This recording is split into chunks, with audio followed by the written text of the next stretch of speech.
we've added a new automation action in Stackby. So if you go to your automation, we've added a new action called sort list. So just let you know how it works.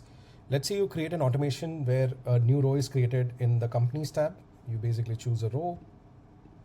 You can find a row, with this condition, let's say where companies, where the condition with the employees is between 50 to 100, right? And you just test that. And you can basically see there are 3 rows, 3 companies with the employees 50 to 100. Now, if I want to sort this particular list, what I can do is I can basically select an action type called sort list. Now, in that action type, I'll basically select an input list. Now, input list here will be the list that we found in the found row.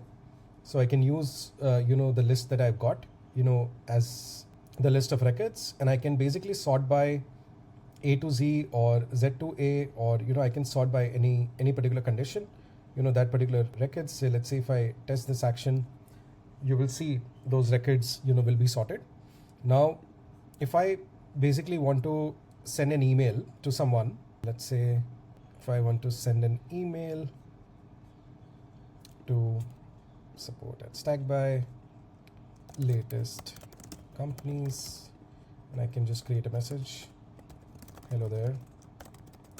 It's a list of latest companies in 50 to 100 employees range. So I can basically use this sort listed, records, and I can use this as a list. I can basically add their name, their address,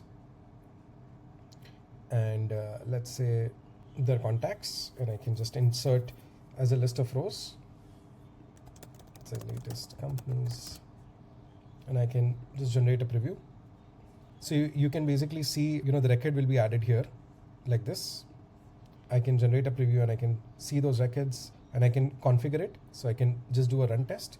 So basically what it does is finds a row and it basically sort lists your records, and then based on that list you can basically send an email to yourself or to your team members. So it's a quick automation that you can use to manage your workflows more effectively. Let us know what you think.